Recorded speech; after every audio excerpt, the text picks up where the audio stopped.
everybody, for you in attendance and everybody watching online. And by the way, this is being broadcast widely on social media right now, so I can see the audience is huge.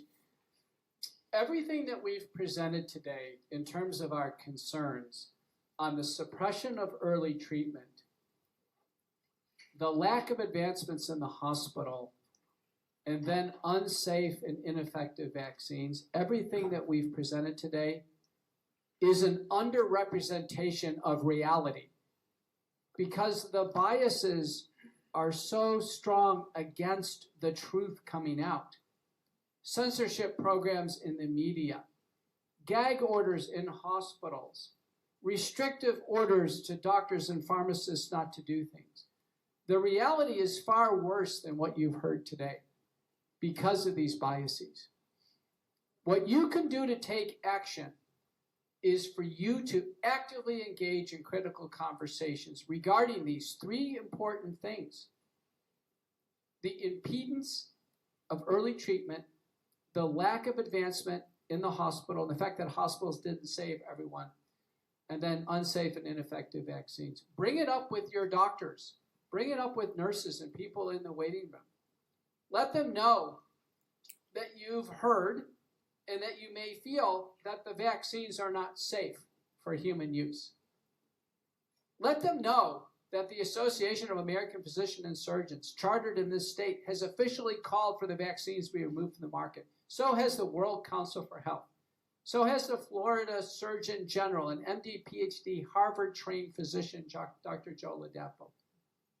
I have called for the vaccines to be removed from the market in the U.S. Senate 2 years ago, and in the U.S. House of Representatives, and in the European Parliament, in the lower House of Commons in England, and in the Brazilian Senate chamber. There are calls all over the world to pull the COVID-19 vaccines off the market, all of them. They're not safe for human use.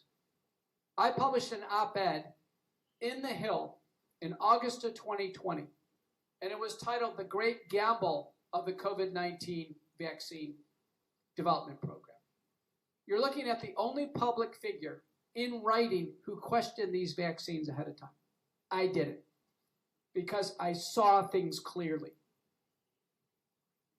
Others didn't. There wasn't a single chief of medicine, not a single professor of medicine who questioned these. Not one. You should be asking yourself why. How could people be so entranced? How could they be kind of caught in this deception? Many of them quietly regret taking the vaccines. I know they do. How did it all happen?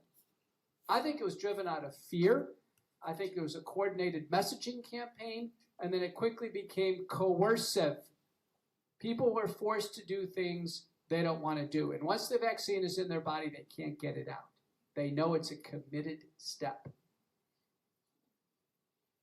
This can never happen again. We're told disease X is coming, another pandemic. Anthony Fauci, our former NIAID director, who's still very active and on committees at the WHO, is saying this is going to happen. Tedros, who's in charge of the WHO, says it's going to happen. The World Economic Forum had major sessions on disease X. And then CEPI, the Coalition for Epidemic Preparedness and Innovation, that the World Economic Forum and the Gates Foundation founded, has a major white paper on disease X. They say it's going to happen. They're going to have another pandemic, and they've already said it's going to be 20 times more deadly than COVID.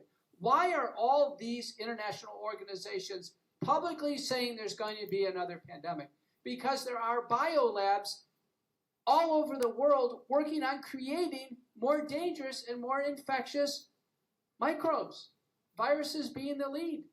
The experts believe the next pandemic will happen, and it will be another respiratory disease. What are you going to do?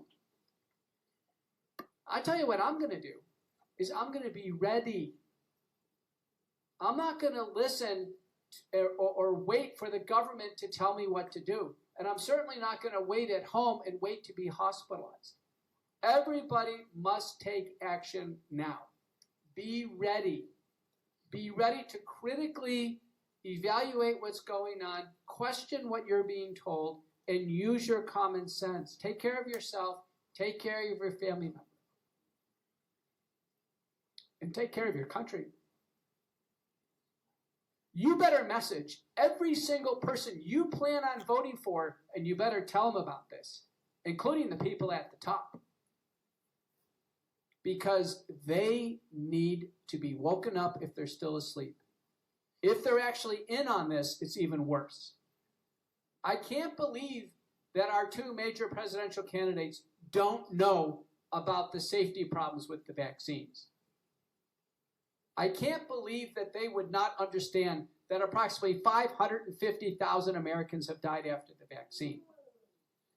That roughly 1.2 million people died with COVID, of which maybe 10% really would be adjudicated as COVID. These are large losses of life. This is greater than the Civil War. This is greater than our World War II losses. And yet they're talking about other things. The media is talking about other things. Only you can wake people up. Only you can speak out.